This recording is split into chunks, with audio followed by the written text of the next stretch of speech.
ध्यान से देखिएगा इसका एग्जाम्पल, एथिलीन ग्लाइकॉल। क्या? Ethylene glycol. एथिलीन ग्लाइकॉल के लिए ध्यान से देखिए, तो हम क्या कर देंगे, फॉर्मूला लिख देंगे एथिलीन ग्लाइकॉल के लिए। ये क्या हो जाएगा, एथिलीन ग्लाइकॉल के लिए CH2OH, ओके। अब फिर हो जाएगा नीचे CH2OH, ओके। देखिए कार्बन की संयोजकता 4 होती है, 2 यहाँ है, 3 4। इसे हम क्या कहते हैं, एथिलीन ग्लाइकॉल। क्यों कहते हैं, क्योंकि ये डाइहाइड्रिक एल्कोहल का उदाहरण जिसमें 2 OH समूह पाए जाते हैं, एथिलीन ग्लाइकॉल, ओके। आपको कोई प्रॉब्लम हो तो प्लीज आप कमेंट बॉक्स में कमेंट करके बताइएगा। ये हो गया डाइहाइड्रिक एल्कोहल, ओके। अब हम आते हैं ट्राइहाइड्रिक एल्कोहल पे। देखिए ट्राइहाइड्रिक एल्कोहल क्या होता है। ट्राइहाइड्रिक एल्कोहल, जिस तरह से हम मोनोहाइड्रिक और डाइहाइड्रिक पढ़े उसी तरह से हम ट्राइहाइड्रिक पढ़ेंगे। ट्राइहाइड्रिक क्या है, ऐसे एल्कोहल समूह जिनमें 3 OH समूह पाया जाता है। क्या हो जाएगा, ट्राइहाइड्रिक एल्कोहल। तो आप एक ऐसा एग्जाम्पल सोचो जो ट्राइहाइड्रिक एल्कोहल के लिए हो। तो देखिए हम लोग ग्लिसरॉल पढ़ें। ग्लिसरॉल की फॉर्मूला क्या होती है, CH2OH, CH2OH, CHOH, फिर CH2OH। इसे हम क्या कहते हैं, ग्लिसरॉल। क्या कहते हैं, ग्लिसरॉल। ग्लिसरॉल क्यों कहते हैं, क्योंकि ग्लिसरॉल में लास्ट में क्या होता है आपका, इस सब में तीनों में 3 OH समूह पाया जाता है। ऐसे एल्कोहल जिसमें 3 OH समूह पाया जाए उसे हम क्या कहेंगे, ट्राइहाइड्रिक एल्कोहल, ओके।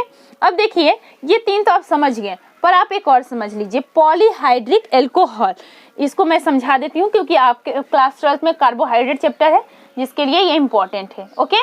तो देखिए ध्यान से, पॉलीहाइड्रिक एल्कोहल, ऐसे एल्कोहल जिनमें 3 OH समूह पाया जाता है पॉलीहाइड्रिक एल्कोहल कहलाते हैं। यदि हम इसका एग्जाम्पल देखें तो क्या हो जाएगा, इसका एग्जाम्पल है ग्लूकोज। ग्लूकोज का फार्मूला C6H12O6। क्या हो जाएगा, इसे क्या कह देंगे हम, ग्लूकोज। क्या कहेंगे, ग्लूकोज, ओके। इसी तरह फ्रक्टोज होता है, यही फार्मूला होता है C6H12O6। ये क्या हो जाएगा आपका, फ्रक्टोज, ठीक है। ये हो जाए आपका फ्रक्टोज। ये हो गया हमारा। अब ध्यान से देखिएगा, देखिए जो ग्लूकोज और फ्रक्टोज होता है ये सबको आप लोग अच्छे से इसके फॉर्मूले को जानते होंगे, पर एक बात नहीं जानते होंगे। देखिए मैं थोड़ा सा इसका स्ट्रक्चर बनाती हूँ ग्लूकोज का। ये क्या हो जाएगा आपका, ये 6 कार्बन होता है, CHO, ओके।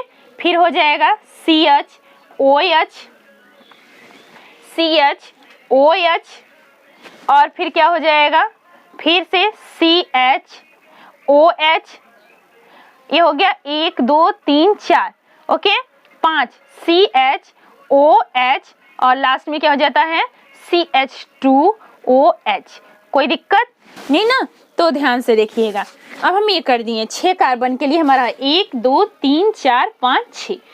इसके यहाँ पर देखिए ये कौन सा ग्रुप है, ये है एल्डिहाइड। क्या है, एल्डिहाइड, ओके। ये एल्डिहाइड ग्रुप है। अब हम लिखते हैं फ्रक्टोज का। ध्यान से देखिएगा, फ्रक्टोज के लिए क्या हो जाता है, ये हो जाएगा CH2OH। क्या हो जाएगा, CH2OH, यहाँ पे C डबल बॉन्ड O, यहाँ पे हो जाएगा CHOH, फिर हो जाएगा CHOH, फिर CHOH, ठीक है। और लास्ट में क्या हो जाता है, उसी तरह CH2OH, ओके। ध्यान से देखिएगा, ये जो ग्रुप है ये कौन सा ग्रुप है, कीटोन ग्रुप है। ये कौन सा ग्रुप है, कीटोन ग्रुप है, ओके। आपको समझ में आ रहा होगा तो ठीक है, और नहीं तो आप कमेंट में बोल सकते हो। तो ये हो गया। तो देखिए आपसे क्वेश्चन आ सकता है कि ग्लूकोज में कौन सा ग्रुप पाया जाता है या कौन सा क्रियात्मक समूह होता है। तथा ग्लूकोज और फ्रक्टोज में उसके क्रियात्मक समूहों के आधार पर वर्गीकरण कीजिए या समझाइए। ओके, इस तरह से क्वेश्चन आएंगे तो आप सॉल्व कर लीजिएगा। अब देखिए, मैं आपको OH समूह के आधार पर बताई, अब मैं आपको बताने जा रही हूँ कार्बन प्रकृति के आधार पर। कार्बन प्रकृति के आधार पर on the basis of nature of carbon these are 3 types, means ये निम्न 3 प्रकार के होते हैं, प्राथमिक एल्कोहल, द्वितीयक एल्कोहल एवं तृतीयक एल्कोहल। ठीक है, देखिए प्राथमिक एल्कोहल क्या होते हैं, अब ध्यान से समझिए कि प्राथमिक एल्कोहल होता क्या है। ऐसे एल्कोहल जिनमें OH समूह प्राथमिक carbon means first degree carbon परमाणु से जुड़ा होता है, प्राथमिक एल्कोहल कहलाता है। इनमें CH2OH पाया जाता है। ये देखिए, जो ये लाइन है ये मोस्ट इम्पॉर्टेंट है। ओके, क्यों? क्योंकि इसी से हम अपना फार्मूला बनाएंगे, मीन्स प्राथमिक एल्कोहल को बनाएंगे। देखिए CH2OH लिखा है। ओके, यहाँ सिंगल बॉन्ड है, इस सिंगल बॉन्ड के पास हम एक कार्बन का जोड़ सकते हैं, 2 कार्बन का, जो भी जोड़ना चाहते हो आप जोड़ सकते हो। तो ये 2 कार्बन के लिए इसका नाम क्या हो जाएगा? इसका नाम हो जाएगा एथिल एल्कोहल। ओके, क्या हो जाएगा? Ethyl alcohol. अब ध्यान से देखिएगा, जो बोला है डेफिनेशन में, ऐसे एल्कोहल जिनमें OH समूह फर्स्ट कार्बन परमाणु से जुड़ा हो। इसमें क्या है? ये फर्स्ट कार्बन है और इसके साथ क्या है? OH जुड़ा है। यदि हम यहाँ पे 3 कार्बन का ले लें, CH3 सिंगल बॉन्ड CH2, और यहाँ भी क्या हो जाएगा? CH2OH। यहाँ भी क्या है? जो कार्बन है, कार्बन परमाणु है, यानी वो OH समूह के साथ जुड़ा है। फर्स्ट कार्बन परमाणु जो है वो OH समूह के साथ जुड़ा हुआ है। ठीक है, तो ये हो गया प्राथमिक एल्कोहल का उदाहरण। प्राथमिक एल्कोहल में क्या होता है? कार्बन परमाणु जो होता है, फर्स्ट कार्बन परमाणु, वो क्या होता है? OH समूह से जुड़ा होता है। ओके, अब देखिए द्वितीय एल्कोहल। अब क्या आ गया आपका? द्वितीय एल्कोहल। द्वितीय एल्कोहल में हम क्या कर देंगे? ऐसे एल्कोहल जिनमें OH समूह द्वितीय कार्बन परमाणु से जुड़ा होता है। किससे जुड़ा होता है? द्वितीय कार्बन परमाणु से जुड़ा। इस तरह से जैसे प्राथमिक में CH2OH था सिंगल बॉन्ड, उसी तरह इसमें क्या हो जाएगा? ये CH, इधर OH, सॉरी इधर आपका ये OH मान लीजिए हो गया, ये OH, और यहाँ पे क्या कर लेंगे? एक ऐसे और एक यहाँ 2 सिंगल बॉन्ड बचा हुआ है। ये 2 सिंगल बॉन्ड बचा है, एक ऐसे और एक यहाँ से हम CH3 मान लीजिए जोड़ लिए एक कार्बन का, यहाँ भी एक कार्बन ऐड कर लिए, यहाँ OH। ठीक है, आपको पता है काउंटिंग, तो यहाँ पे ये क्या हो गया? मान लीजिए इसको फर्स्ट मान लेते हैं, फर्स्ट सेकेंड। तो इसमें क्या होता है? जो OH जुड़ा होता है वो किससे जुड़ा होता है? सेकेंड डिग्री कार्बन परमाणु से। ठीक है, इसके जगह पे यदि हम ले लें, यहाँ पर ध्यान से देखिएगा, इसको इसी स्ट्रक्चर को हम ऐसे लिख दें, हम यहाँ पे इस तरह से लिख दे रहे हैं, क्या हो जाएगा हमारा? एक H यहाँ पे जुड़ा हुआ है जो H है। ठीक है, एक OH, एक क्रियात्मक समूह है, एक H है। ठीक है, और यहाँ पे CH3 और यहाँ पे क्या है? यहाँ भी CH3। कार्बन की संयोजकता 4 होती है, कार्बन की संयोजकता को हम कंप्लीट कर दिए, और यहाँ पे इसका नाम क्या हो जाएगा? Isopropyl alcohol. इसका नाम क्या होगा? Isopropyl alcohol. अब क्यों ये सेकेंड डिग्री में है? क्योंकि इसका जो OH समूह है वो किसके साथ जुड़ा है? सेकेंड कार्बन परमाणु के साथ जुड़ा है, जिसके कारण इसे हम क्या कर देते हैं? द्वितीयक एल्कोहल का उदाहरण। इसका नाम है आइसोप्रोपिल एल्कोहल। ओके, अब थर्ड है एंड लास्ट है, देखिए ध्यान से, क्या हो जा रहा है? द्वितीयक एल्कोहल। क्या हो जा रहा है? द्वितीयक एल्कोहल।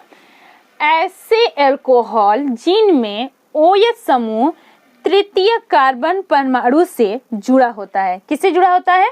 तृतीय कार्बन परमाणु से जुड़ा होता है, क्या कहलाता है? तृतीयक एल्कोहल। देखिए तृतीयक कार्बन परमाणु से जुड़ा होता है, तो हम अब इसके लिए क्या होता है? देखिए ध्यान से, OH यहाँ पे लगा हुआ है, एक क्रियात्मक समूह लगा है और 3 यहाँ पे सिंगल बॉन्ड है। इन तीनों सिंगल बॉन्ड में हम क्या कर देंगे? हम CH3 या मीन्स एल्किल समूह को जोड़ देंगे। कोई भी एल्किल समूह, 1 कार्बन 2 कार्बन, आप जिसको ऐड करना चाहते हैं आप कर सकते हो। CH3, यहाँ भी CH3 और यहाँ भी CH3। इसमें क्या है, ऐसे अल्कोहल जिनमें OH समूह तृतीय कार्बन परमाणु से जुड़ा होता है। किस, यहाँ पे क्या आपका हो जा रहा है, ध्यान से देखिएगा, यदि हम काउंटिंग करेंगे तो हम सही ढंग से, तो ये किस नंबर पे आ जा रहा है, किस कार्बन से जुड़ा हुआ है, फर्स्ट, सेकेंड, थर्ड। तो इस तरह से क्या हो जा रहा है, तृतीय कार्बन परमाणु से जुड़ा हुआ है। ठीक है, तो इसका नाम क्या हो जाता है, नियो ब्यूटिल एल्कोहल। क्या हो जाता है, neo butyl alcohol. Okay, alcohol. ध्यान दीजिएगा, मैं थोड़ा सा अब ये आइसो और नियो के बारे में बताने जा रही हूँ। आइसो और नियो के लिए देखिए, जो आइसो होगा, ठीक है, OH, ये इस तरह से आइसो फॉर्म होता है, आइसो। और नियो के लिए क्या हो जाएगा, ये 3 हो जाता है। ये क्या हो जाता है, नियो। इसे हम नियो कहते हैं और इसे क्या कहते हैं, आइसो कहते हैं। Okay, thank you so much for watching my video. Please like, subscribe and share my YouTube video Juhi classes. आपको नेक्स्ट लेक्चर में इसके बनाने की विधि और रासायनिक गुण मिलेंगे। Thank you once again.